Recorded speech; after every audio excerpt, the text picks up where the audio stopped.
Good morning my dear friends. मैं CK Yadav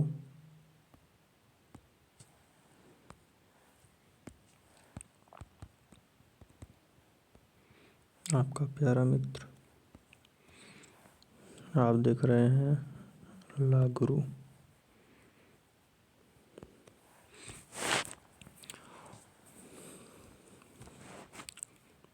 मैं आशा करता हूँ कि आप सब अच्छे होंगे।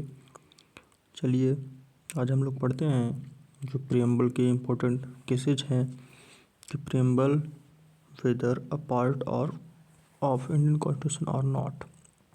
मतलब प्रियम्बल जो है आपका वो इंडियन कॉन्स्टिट्यूशन का भाग है या नहीं, या उसे कभी वेदर अमेंडमेंट और नॉट, मतलब हम कभी उसमें किसी प्रकार से कोई भी अमेंडमेंट कर सकते हैं या नहीं, इसके बारे में हम लोग देखेंगे। तो चलिए शुरू करते हैं।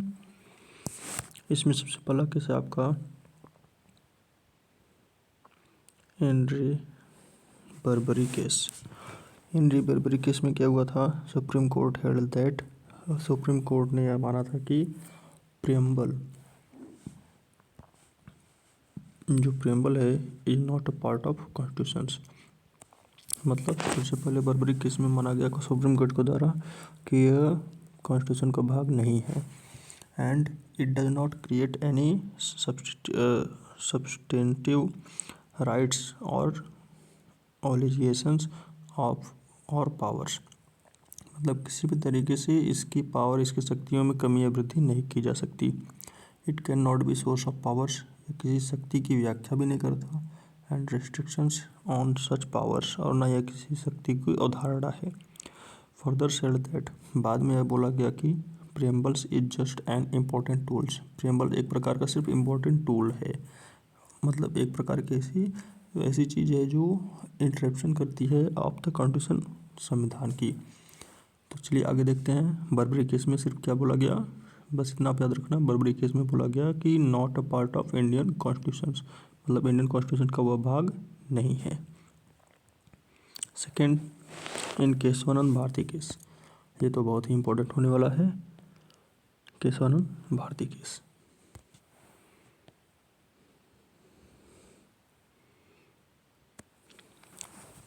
इसमें क्या हुआ था?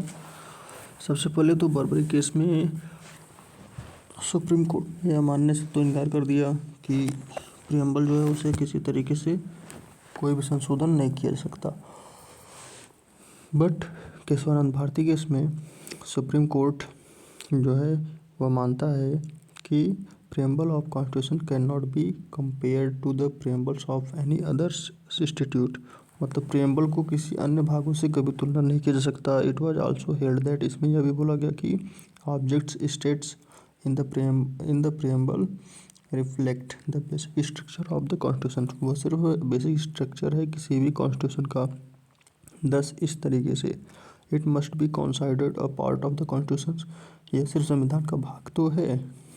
क्या कहा गया?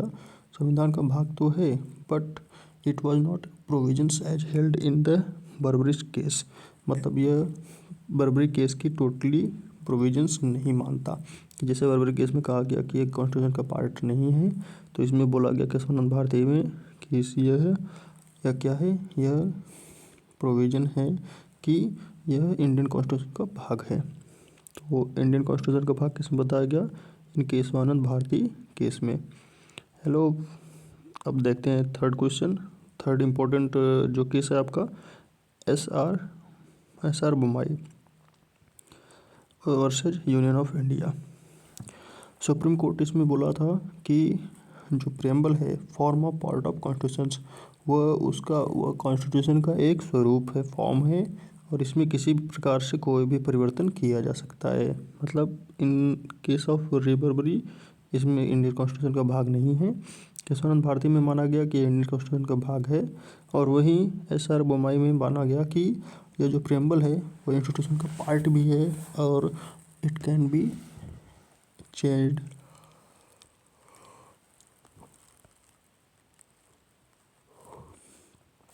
अब जरा देखते हैं कि कैन प्रियम्बल अमेंडमेंट और नॉट। मतलब क्या प्रेम्बल में अमेंडमेंट हो सकता है। तो चलिए देखते हैं। As far as the power of the parliament to amend, सिर्फ पार्लियामेंट को ही यह शक्ति है, पार्लियामेंट को ये सिर्फ शक्ति है कि यह अमेंड कर सकता है।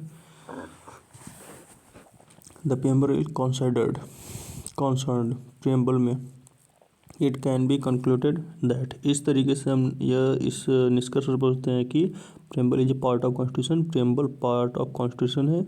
क्योंकि अभी आगे केस में मैंने बताया ना कि जो बारबरी केस है, जो आपकी बारबरी केस थी उसमें और आपके केशवानंद भारती केस में बोला गया कि प्रेम्बल तो स्टार्टिंग में जो इंडियन कॉन्स्टिट्यूशन है उसका भाग नहीं था, लेकिन अंत में माना गया कि वो प्रेम्बल जो है वो आपका इंडियन कॉन्स्टिट्यूशन का भाग है। और फिर उसके बाद it can be amended by the parliament, और लास्ट में यही निकाला गया कंक्लूजन कि पार्लियामेंट के द्वारा इसे कभी भी अमेंडमेंट किया जा सकता है। And that the preambles is a part of the constitution, और इसलिए जो है प्रेम्बल इंडियन कॉन्स्टिट्यूशन का भाग है। एंड लास्ट में बोला गया कि it can be amended by the parliament, और इसे हम आसानी से अमेंड कर सकते हैं किसके द्वारा, पार्लियामेंट के द्वारा। अंडर आर्टिकल 368, कौन से आर्टिकल के तहत, 368 in basis features in the parliament can be amendment, मतलब पार्लियामेंट 368 अनुच्छेद के तहत बेसिक फीचर के तहत प्रेम्बल में किसी भी तरीके की वह अमेंडमेंट कर सकता है। टू बी अमेंडेड, कि कोई प्रकार की बेसिक फीचर्स में अमेंडमेंट नहीं कर सकता। Till date preambles has been amended only once, एक बार प्रेम्बल में अमेंडमेंट किया गया था। कब किया गया था, कॉन्स्टिट्यूशन 42nd अमेंडमेंट एक्ट 1976, मतलब 1976 में 42वें संशोधन के तहत, 42वें संविधान संशोधन के तहत 1976 में पहली बार प्रेम्बल में अमेंडमेंट किया गया था।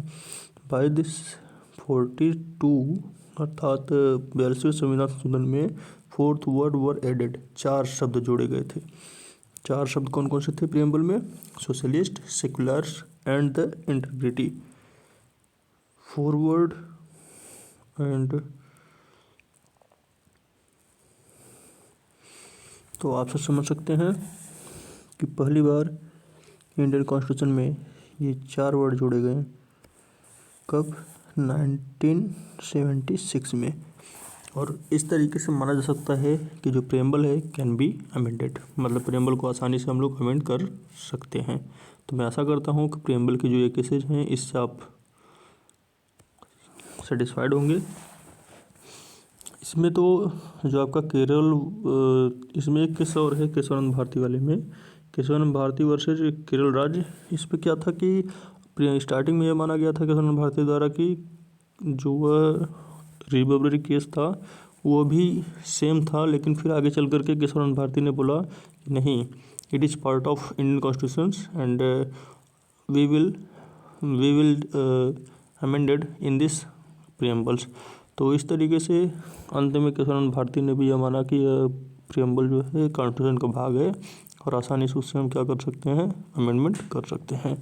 तो सबसे पहला केस क्या था, रिपब्लिकरी, दूसरा केशवानंद भारती, तीसरा SR Bommai union of India. तो मैं आशा करता हूँ आपको यह वीडियो अच्छा लगा होगा। अगर मेरे चैनल पर नए हैं तो लाइक करिए, शेयर करिए और ज़्यादा से ज़्यादा सब्सक्राइब करिए। मैं आपका प्यारा मित्र लागुरु। आज के लिए इतना ही, धन्यवाद, टाटा, बाय बाय।